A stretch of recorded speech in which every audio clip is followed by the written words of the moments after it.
Friends, हमारी act east policy और महासागर विजन में फिलीपींस एक अहम साझेदार है। इंडो पैसिफिक क्षेत्र में शांति, सुरक्षा, समृद्धि और रूल बेस्ड ऑर्डर के लिए हम प्रतिबद्ध हैं।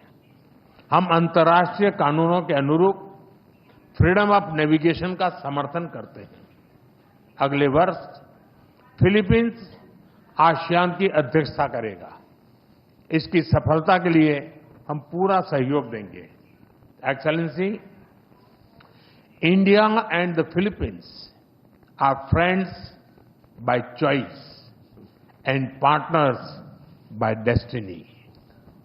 From the Indian Ocean to the Pacific, we are united by shared values. Our is not just a friendship of the past, it is a promise to the future. Maraming Salamat po. Friends, मजबूत हो रहे रक्षा संबंध गहरे आपसी विश्वास का प्रतीक है। Maritime Nations के रूप में दोनों देशों के बीच मैरीटाइम कोऑपरेशन स्वाभाविक भी है और आवश्यक भी। ह्यूमैनिटेरियन एड, डिजास्टर रिलीफ और सर्च एंड रेस्क्यू ऑपरेशन में हम मिलकर काम करते रहे हैं। आज जब राष्ट्रपति जी भारत में हैं, भारतीय नौसेना के 3 जहाज पहली बार फिलीपींस में नौसैनिक एक्सरसाइज में भाग ले रहे हैं। भारत की हाइड्रोग्राफी शिप भी इसमें जुड़ी है। इंडियन ओशन क्षेत्र के लिए भारत में बनाए गए इंटरनेशनल फ्यूचर सेंटर से जुड़ने के लिए हम फिलीपींस का स्वागत करते हैं। फ्रेंड्स, हर स्तर पर संवाद, हर क्षेत्र में सहयोग लंबे समय से हमारे संबंधों की पहचान रहा है। आज मैंने और राष्ट्रपति जी ने आपसी सहयोग, क्षेत्रीय मुद्दों और अंतर्राष्ट्रीय परिस्थितियों पर विस्तार से बातचीत की। ये प्रसन्नता का विषय है कि आज हमने अपने संबंधों को स्ट्रैटेजिक पार्टनरशिप का दर्जा देने का निर्णय लिया है। इस पार्टनरशिप के पोटेंशियल को परिणामों में परिवर्तित करने के लिए एक व्यापक एक्शन प्लान भी बनाया गया है। हमारा बायलैटरल ट्रेड निरंतर बढ़ रहा है और $3 बिलियन का आंकड़ा पार कर चुका है। इसे और मजबूत करने के लिए India ASEAN free trade agreement के रिव्यू को जल्द से जल्द पूरा करना हमारी प्राथमिकता है। साथ ही हमने द्विपक्षीय प्रेफरेंशियल ट्रेड एग्रीमेंट की दिशा में काम करने का फैसला भी किया है।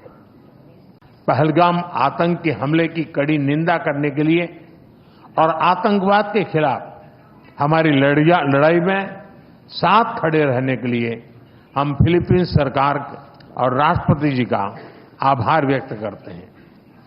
म्यूचुअल लीगल असिस्टेंस और ट्रांसफर ऑफ सेंटेंस पर्सन्स के विषयों पर आज हुए समझौतों से हमारी सुरक्षा साझेदारी को और बल मिलेगा। This was also the auspicious context in which Prime Minister Modi and I engaged in far-reaching, productive and forward-looking discussions this past hour. We agreed to continue leveling up our collaboration in defense and security. We expressed satisfaction over the rapid pace of the Philippines' ongoing defense modernization and the expanding capabilities and footprint of India's indigenous defense industry as a partner in this undertaking, exemplified by our BrahMos project. We concurred that we should be accompanied with intensified dialogue and exchanges between our defense establishments. So we have agreed to establish mechanisms for service-to-service talks, for information sharing and training exchanges amongst our militaries. Relative to the maritime sphere, I thank Prime Minister Modi once again for India's support for the peaceful settlement of disputes and adherence to international law, especially the UNCLOS and the 2016 award in the South China Sea arbitration. As incoming chair of ASEAN for 2026, as current coordinator as well for ASEAN-India Comprehensive Strategic Partnership, I thank Prime Minister Modi for his government's support for ASEAN, its unity and centrality, and our chairmanship in 2026. Let me close by once again thanking Prime Minister Modi, President Draupadi Murmu, and the Indian government and people for your great hospitality and the devotion shown to our relation. Indeed, today we herald a new era of closer, multidimensional, and impactful engagement between the Philippines and India. A pleasant day to all. It is but fitting to begin with words of profound gratitude. Thank you, Excellency, our friend and host, Prime Minister Narendra Modi-ji, for receiving us so graciously and hospitably on this state visit. It is my great pleasure to be in India. This sojourn makes me the 5th Philippine president to undertake a visit to this great country, and indeed, in the footsteps of my very own father, who was the first Philippine president to visit India in 1976. As emissaries of our people, I bring with me the enduring friendship of the Filipino nation. I carry the message of our solidarity with India, both over the tragic attack in Pahalgam earlier this year and in the broader fight against terrorism.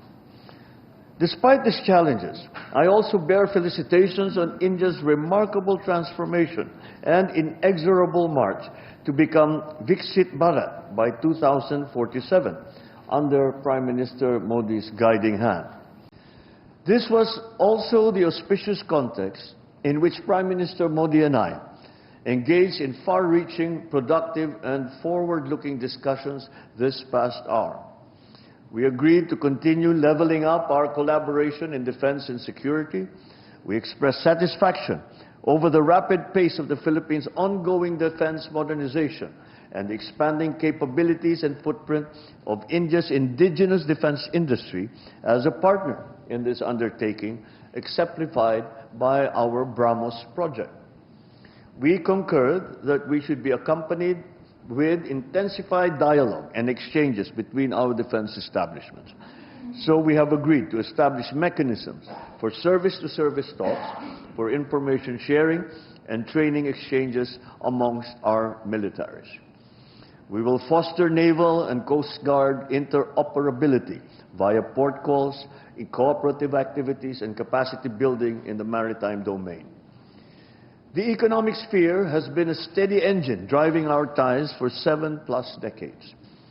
True to our strategic partnership, Prime Minister Modi and I have charged our economic teams to shepherd our commerce, now at the $3.3 billion in the last year, towards a continued upward trajectory and expanded baskets of goods.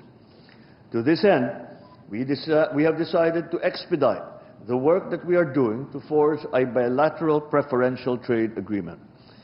We looked at leveraging mutual opportunities to boost two-way investment. Our fast-growing, innovative private enterprises will play an important role in our common march towards progress and development, facilitating innovation, technology transfer, and upskilling, and generating employment for our people. Over a millennium, civilizational, cultural, and people-to-people ties have bridged our geographic distance. They will continue to be the enduring foundation of our friendship, and we will enact policies to make sure that this is so. In this respect, I reiterated our introduction of a visa-free country entry privileges and extended our invitation for more Indian tourists to visit the Philippines. I thank Prime Minister Modi in turn for the introduction of a scheme to grant visa free of charge to Filipino tourists traveling to India. We welcome the resumption of direct flights from October this year and renewed our commitment to sustaining and expanding such direct air connectivity. Sea lines of communication crisscross the Indian Ocean. Maritime trade to and from the Far East and the Pacific through the Indian Ocean has and continues to underpin our prosperity and our people's aspirations that they have held for centuries. Safe navigation and security are important, especially for Filipino seafarers who are on almost every ship plying these historic and strategic sea lanes. I again thank the Indian people and the brave men and women of the Indian Navy through Prime Minister Modi for your kind rescue of our nationals in 2024 after a Houthi rebel attack. We recognize India's influence as first responder role in this critical area, and we want to work with you for a free and open Indo-Pacific. We both have high stakes in the future of our Indo-Pacific region and in the world. The Philippines-India strategic partnership will doubtless resonate beyond the confines of our bilateral relationship. Prime Minister Modi and I have committed to bring our collaboration to bear on shared concerns, a free, open, and inclusive Indo-Pacific region, security and rule of law in the Maritime Commons, supply chain resilience, food security, countering terrorism, and other traditional and non-traditional threats.